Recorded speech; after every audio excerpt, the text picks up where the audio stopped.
Witbooi to tell us a little bit more about the actions the residents of De Beers and Beershoogte, Barkley West are expected to be meeting with officials at the Dikgatlong Municipality. Reginald, thanks very much for joining us. Those were quite alarming images and scenes that we saw in your report just now. Tell us a little bit about what the atmosphere and the temperature is on the ground with these what looks like disgruntled, upset and angry residents. Oh yes, well, good evening to you, Peter. We are coming to you live from Barkley West here in the Northern Cape, and you will agree with me when I'll say it is stated in our constitution that everyone have the right to basic services, and residents here in Barkley West feel that one of those basic services, which is electricity, is being interrupted by the municipality. They are blaming the municipality for not paying the 61 million rand debt to Eskom, which is the power utility. When we arrived this morning, we saw that the roads are still being barricaded, tyres are still lying in the road, and we also know that the community took the municipality to court because they want the court to put the municipality under administration according to section 139 of the constitution. But to tell us more, I am now joined by the community leader Winston Hendricks. Good evening to you, Winston. Just tell us, how do you feel as the residents of Barkley West about the current state of affairs in your community? Thank you. Good evening. We are very saddened by the situation that is currently here, because we feel that as a community we are paying cash for electricity, but now we are sitting with this problem that Eskom is cutting electricity while we are paying cash for it. So this is a big concern for us, because you will come to find that 6 million rand, it takes a lot of time to accumulate that amount of money. So we pay every month, every day, but where is the money going? So we are asking the municipality, where is the money? And they can't give us answers. So it's simple. Let's go for section 139. Let national and provincial government come in and let them place this council under administration. And then also we spoke to the municipal mayor this morning. He admitted that there is indeed no money. They even knocked at the doors of the provincial government. There is no money, and Eskom intends to cut your electricity from 6 hours to 14 hours starting tomorrow morning if there is no funds on Eskom's table. Yes, fortunately enough, we have our lawyers, Mr. Brain and Mr. Van Niekerk, and we have placed application at a court, and the court grant us this morning the answer and say that they will not, Eskom will not be able to cut the electricity anymore until this problem can be resolved between the municipality and Eskom and the community. What should be the way forward, Winston?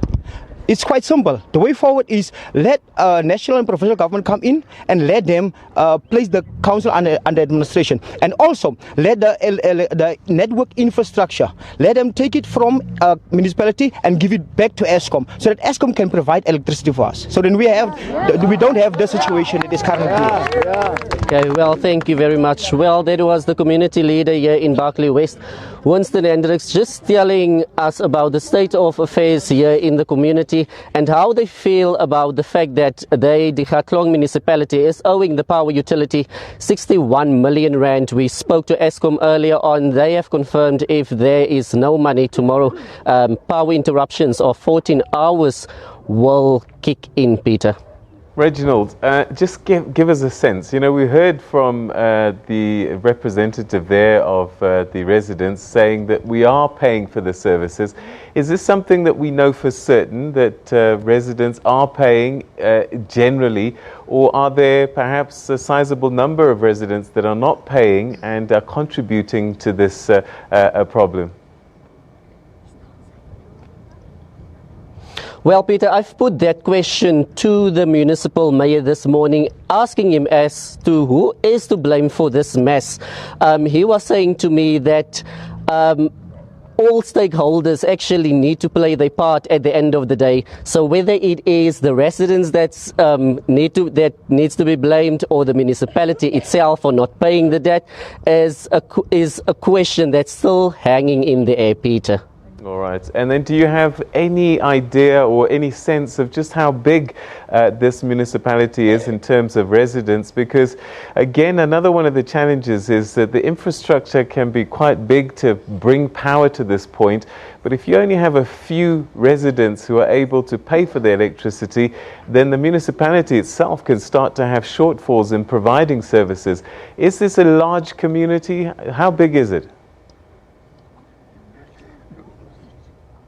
It is a very large community, Peter. It services, I think, about also it services the Alport's Whoop also. So people on that side, they are also being affected.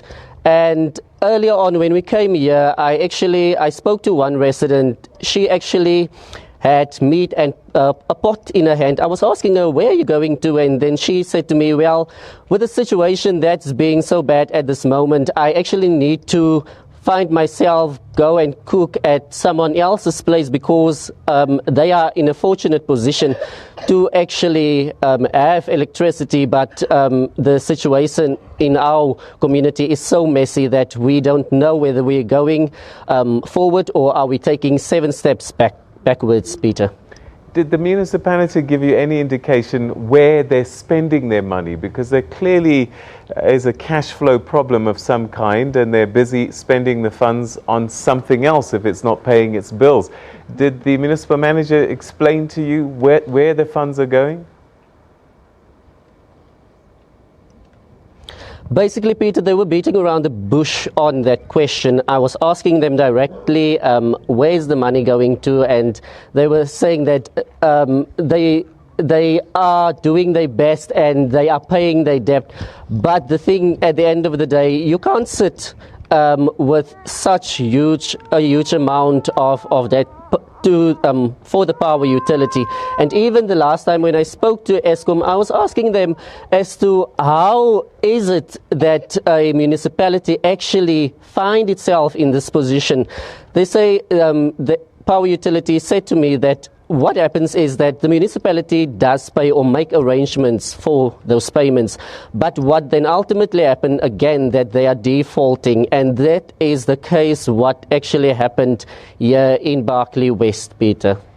All right, so we're going to leave it there for the time being, Reginald. Thank you very much indeed for joining us. And he's in Dikgatlong Municipality in Barkley West, where residents are furious. And just to give you an idea, I think the population last measured was about 46,000 people. So it's not a huge municipality, and this is some of the challenges where how you demarcate and put them together, because if it's too small, it just can't raise the funds with the number of people are there. Because 46,000 people, half of them maybe are working, half of them are adults. You know, it's a really challenging thing. For much better and heightened financial management on the ground in our municipalities to really make a difference when it comes to the delivering of those essential